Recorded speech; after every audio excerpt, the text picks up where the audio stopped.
Hi Allure, I'm Molly Burke. I am a social media content creator who happens to be blind, and I'm going to show you my 10-minute beauty routine. Every single morning, I like to just cleanse my face with water. So I like to just do water, toner, and then a light moisturizer that sets my skin and gets it ready for makeup. And then I do, of course, a primer. This is the Too Faced Hangover RX primer, and I think it's really great. And I really love the pump top. So I just do one pump of that and put it all over my face. The fun part about being blind and doing your makeup is you don't need a mirror, so that makes life easier. I can do makeup wherever. On an airplane, no problem. The next thing I always do after I prime my face, just because I'm in like the priming zone, is I always prime my eyes as well at the same time, just to like kill two birds with one stone, get it all done at once. The classic Too Faced Shadow Insurance. When it comes to selecting my products as a blind person, obviously it's not necessarily about what it looks like because I can't see it. So for me, I really focus on texture, how it feels in my fingers, how it feels on my skin, how it feels and wears throughout the day. I can't see to check myself out in the mirror, so sometimes if I have like a moment to myself, I'll kind of like feel my forehead. Do I feel like I'm having like an oil breakthrough?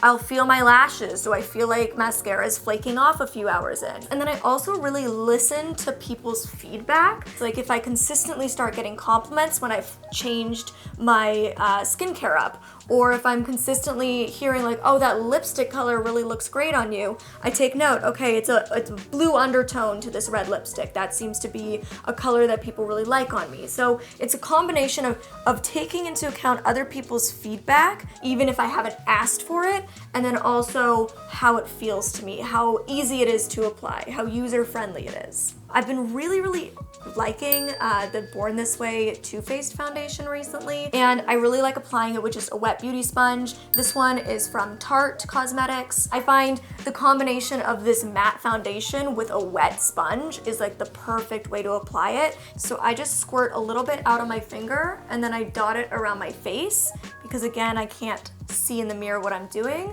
It's really about feeling my way around. And then I use the sponge to quickly work it in. And there's really no method to this madness. This is just like, act quick because it will set on your face. The next thing I do is I conceal. Now, I've been told that I don't really get dark circles under my eyes, but because I don't know that for sure, I figure I'll just conceal anyways. This is the Tarte Shape Tape. So I have a bit of acne that's kind of in the healing stages. So obviously I can't, again, look in the mirror and see like the redness that I need to cover up. So what I do is with clean hands, I just kind of feel around and I feel wherever it feels like there might be a bump or something, I'll just do a little bit of concealer on that as well. It's not perfect, but makeup isn't about being perfect, it's about having fun. I also always make sure to try to like wipe the brush off a little bit. I like to use the pointed end of the sponge because you can get really right up in under your eye. I feel like a blind girl beauty hack is like just try to overblend, but I feel like a risk of not being able to look in the mirror is having harsh lines. So I try my best to just kind of blend to the point where I'm like, there's no way it's not blended. So I have two products I'm going to set with. So I'm gonna use the Too Faced powder. One of the reasons I actually love Too Faced because a lot of their packaging is very tactile and a lot of their products are very scented. Now I know scent in beauty products is a bit of a controversial topic, but for me as a blind person, it is a way that I get to enjoy beauty without seeing it. And Too Faced is kind of the queen at that. So I'm gonna pop the top and then I just try to feel and dip it over top of the lid and kind of tap a bit to get some product out. I really love using a wet beauty sponge for applying my powder. This is the Tarte Shape Tape Glow Powder. Because this is a matte foundation, I do like to add a bit of glow and kind of just dusting this glow powder all over to set the rest of the face. It gives it a bit more of a nice pop. So I feel in my brushes, I have a whole thing of organized brushes and I just feel around for the right one and then just quickly dust it all over. And this is the Benefit Hoola Light Bronzer, which I really like because I'm a very fair-skinned girl. And then I'm using the Hoola matching Hoola brush.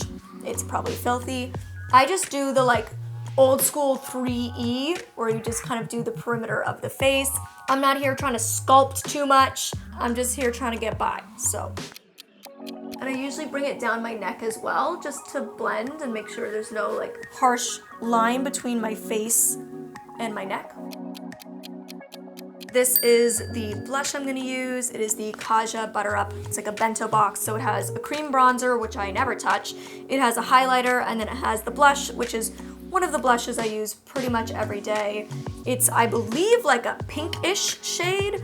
That's what it is in my mind, so that's what I tell myself. And then I just swirl the brush, and what I do for each side of my face, I do the same amount of swipes in the pan. That way I know that I have the same amount of product on each side of my face. So that's definitely a blind girl life hack. So I swirled it 4 times, tapped it off, do the awkward smile, swish it 4 times, tap it off,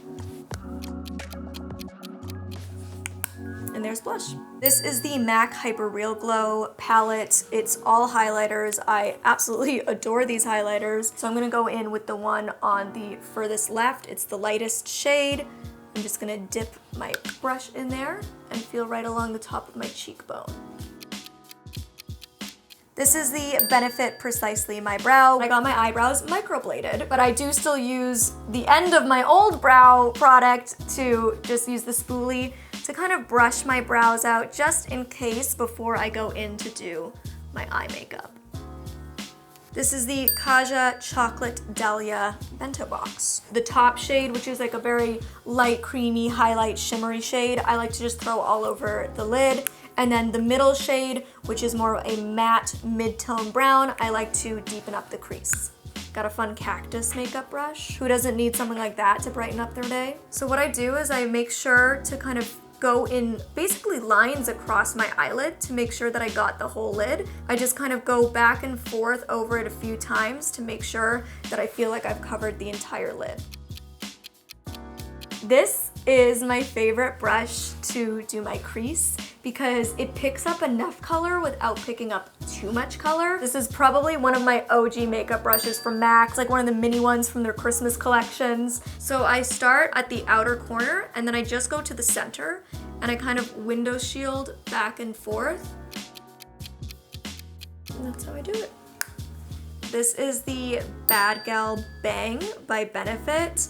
I basically look for liners that have a smudgy stick at the end, and then I just feel the top of my lashes and I just kind of try to go across, and I do one eye at a time.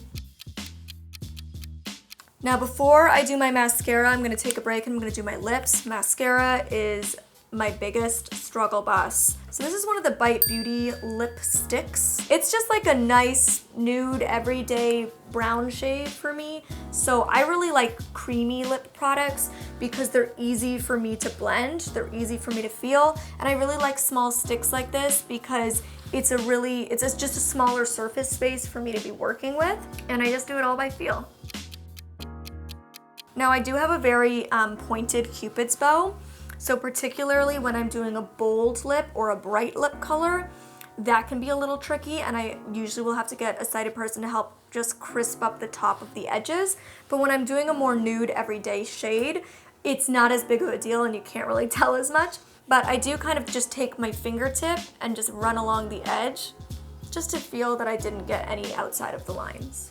Last but not least, we are doing the tricky lashes with the Lush Lash. So this is actually by Lush Cosmetics. This is new to my life. I just started using it last week, and honestly, I really like it. I use a lash curler and I just feel with my other finger where my lashes are while I'm curling. But I'm not too picky with mascara because I feel like I was gifted with pretty lengthy lashes, so I feel like I don't have to be as picky with my mascara, which is kind of nice. Basically, my fingers are my eyes. I always say, like, as a blind person, my hands are my eyes. I rely on my ears a lot too when I'm like navigating the world outside, but for doing day-to-day tasks, I rely on my hands a lot.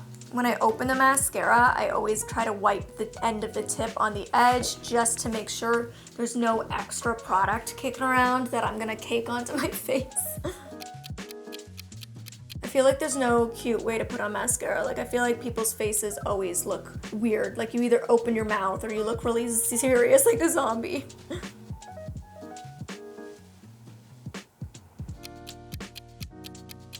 Okay. So now somebody cited will have to tell me if I have any little blobs that we can fix. Woo! We had one of those days where we might have nailed it. That is the completed look. That is my 10-minute blind girl makeup look. I hope you guys learned something. I hope you enjoyed, and thank you, Allure, for having me on 10-Minute Beauty Routine.